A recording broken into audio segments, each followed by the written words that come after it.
Euphoria အားလုံးပဲမင်္ဂလာပါကျွန်တော်ရဲ့ podcast ကနေပြန်လဲကြိုဆိုလိုက်ပါတယ်အားလုံးဒီလာဘယ်လိုလဲအဆင်ပြေကြရဲ့လားဘာလို့လဲ March no April လာတော့ပြီးတော့နော်မေတောင်ရောက်လာဆိုင်ရတော့ဘာမှတော့တူမလုပ်ချက်ဘူးဒီလာဒီလာကိုပြန်တွေးကြည့်မယ်ဆိုလို့ရှိရင်တော့ပျော်စရာတွေလည်းများလို့ကောင်းတာတွေရောမကောင်းတာတွေရောပေါ့နော်အများကြီးပဲတွေးမိကြုံတွေ့ရတယ်ပေါ့နော်ဒါမှလည်းဒါဘွားရဲ့တစ်စိတ်တစ်ပိုင်းပဲဆိုတော့အကောင်လုံးကတော့အဆင်ပြေတလို့တော့ဖြစ်နေပါတယ်ဒါမှအကောင်းဆုံးစူးစမ်းကြပါတယ်ပေါ့နော်အစိုးထဲမှာလည်းအကောင်းတွေလုံနိုင်ခဲ့တယ်ဒီကြုံနေတဲ့တော့တွင်းမှာလည်းဒီဘေးမှာteacher support ပေးတဲ့လူတွေရှိရပြီးတော့ကိုလည်းဒီရှေ့လျှောက်ဖို့ကိုဖြစ်စေရပါတော့တကယ်လူတယောက်ရဲ့ဖြစ်တည်မှုကတခါလေကျတော့ထူးဆန်းတယ်နော်ဘာလို့ဆိုလို့ရှိရင်တခါလေကျတော့ကိုရီးယားတယောက်တည်းနေချင်လိုက်တခါလေကျတော့အပေါင်းအသင်းတွေနဲ့ပျော်ပါနေချင်လိုက်တခါလေကျတော့အရင်ပြောလိုက်ချင်တယ်တခါလေကျတော့ဟိုးအဝေးမှာဘာမှမရှိဘဲနဲ့ဘာမှမလုပ်ဘဲနဲ့နေလိုက်ချင်တယ်ပေါ့နော်ခါလေကျတော့လည်းအလုပ်တွေရှုပ်တရက်ကိုလုံးစရာတွေအများကြီးရှိရတဲ့တွေကိုဆိုလဲရန်သဘောကျတယ်လို့ရမျိုးတွေဆိုလဲပြီးတော့တခါလေကျတော့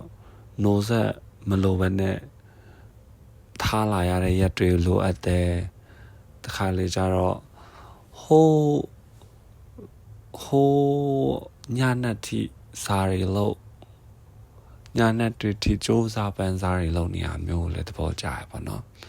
ဒါလည်းဘွားရဲ့တစ်စိတ်တစ်ပိုင်းလို့ထင်တယ်ဒါပေမဲ့ဘယ်ဟာပဲလုံနေပေါ့နော်ဆိုင်ရတော့ပြောချင်တာတော့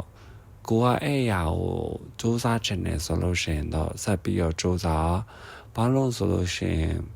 ခါလေကျွန်တော်တို့ပြန်စဉ်းစားကြည့်လိုက်လို့ရှိရင်ဒီရဲ့လောကရာ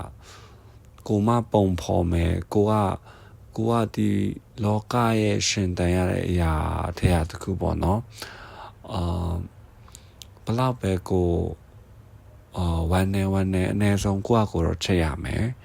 ပြီးတော့ကိုကဘလောက်ပဲအဆင်ပြေပြောကိုအဆင်ပြေဆိုရင်တကယ်လည်းအဆင်မပြေဘူးပေါ့နော်ပတ်ဝန်းကျင်လည်းအဆင်ပြေလာမှာမဟုတ်ဘူး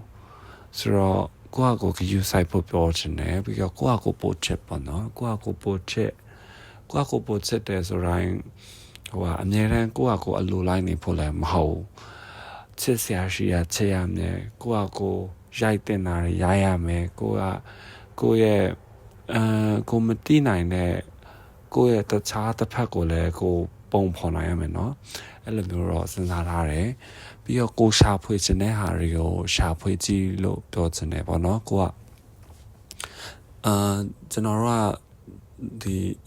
တခြားလူမျိုးတွေပြောလို့ပါပဲဘွားတိုလေးပါကြာကိုလှုပ်ချင်တဲ့ဟာတွေလှုပ်ပေါ့နော်တကယ်ပြန်စဉ်းစားကြည့်လိုက်မယ်ဆိုလို့ရှိရင်ဒီ2026တောင်မှအခုတောင်မေလပြန်ရောက်လာပြီလေနော်ဆိုတော့နှစ်တော့တောင်ကြိုးရမယ်ကျွန်တော်တို့တွေတကယ်ရောပြောခဲ့လိုက်ရလားတကယ်ရောအကျိုးရှိအတုံးချခလိုက်ရတာဒါမဲ့လေဘွားရိုးလေတခုခုတော့အတုံးချနေရတာမျိုးရောမကြိုက်ဘူးဒီလားlike ကိုကဘယ်လိုပြောမှာကိုလှုပ်ရှားရှိရလှုပ်တယ်ပြီးတော့ဘွားကိုနေချင်တယ်လို့လေးနေလိုက်တယ်ပေါ့ပပလေးလည်းနေလိုက်တယ်လေးနက်လေးလည်းနေလိုက်တယ်ပေါ့နော်ဒါကလည်းဘွားရဲ့အနှစ်သာရလို့ပဲထင်တာပဲဆိုင်ရတော့ဒီအတက်မှာဘာမှဖြစ်ခဲ့ရင်တော့မှကိုကောင်းရှင်တန်လာရတယ်အရာတစ်ခုကိုတေချာလေးနစ်မြုပ်လိုက်တယ်ပြီးတော့ကိုရချင်တဲ့ခံစားချက်မျိုးရလိုက်တယ်ပြီးတော့ကိုအတွက် အကျိုးရှိရလို့ထင်တယ်ဆိုလို့ရှိရင်တော့အရာတိုင်းကတော့သူ့တန်ဖိုးနဲ့သူတော့လာနေရပဲလို့မြင်တာပဲတခါလေသူများတွေတန်ဖိုးထားနေရရာကိုတန်ဖိုးထားချင်မှလည်းတန်ဖိုးထားတာဆိုတော့လေ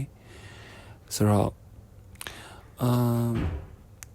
ဘာမှတော့များဆဆပြောစရာတော့မရှိဘူးဒီတိုင်းတကယ်ချင်းတယောက်ကိုရင်ဖွင့်တယ်လို့မျိုးပေါ်နော်ဒီ podcast လေးရတော့ဆိုတော့အားလုံးကဘယ်လိုနေကြတော့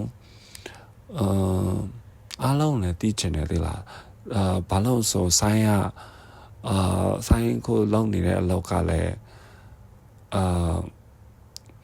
ကဘာရဲ့တစ်စိတ်တစ်ပိုင်းတစ်ခုမှလုံနေရပါတော့တခြားလူတွေရဲ့ဘဝအကြောင်းတွေလည်းသိချင်တယ်ပေါ့နော်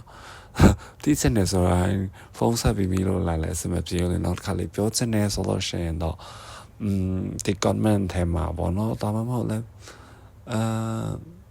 တိုက်တဲ့နေရာလာပြောလို့ရပါတယ်ဘာလို့ဆိုလောကမှာကိုယ်နဲ့မတူတဲ့လူတခြားသူတယောက်လဲသူ့ရဲ့ကဘာထဲမှာပျော်နေရဆိုတာလေးသိစေချင်တယ်ပေါ့နော်သိချင်တယ်ပေါ့နော်ပျော်နေရလေးလည်းမဟုတ်ပျော်နေရလဲပြန်စဉ်းစားကြည့်ဘဝရဲ့အနှစ်သာရရဲ့လည်းမဟုတ်ပေါ့နော်ဒီနေ့တော့ယူရတာဆန်တယ်ဒါပေမဲ့အနည်းနဲ့ပျော်နေရလည်းမကောင်းတင်တာပဲဆိုင်းရလေပျော်တယ်ဝမ်းနေတယ်လေးနေလိုက်တယ်ပေါ့ပြလောက်လိုက်တယ်အဲ့လိုလေးကိုစိုက်တယ်ပေါ့နော်ဒါဘဝပဲလीနော်နည်းနည်းတော့အကျိုးများမရှိလောက်ဒီ podcast ကတော့ဒါပေမဲ့အားလုံးလည်းခံစားမိနိုင်မယ်လို့ထင်ပါတယ်ဆိုတော့အားလုံးပဲကျမ်းမာချမ်းသာကြပါစေလောလောဆယ်တော့ဆိုင်အဲ့ရတော့မယ်တဲ့မနက်ဖြန်လုံးစောရထားမှာဆိုတော့ okay ဆိုတော့အားလုံးဒီထိနားထောင်ပြီးရတော့လည်းတကယ်ကိုကျေးဇူးများတင်ပါတယ်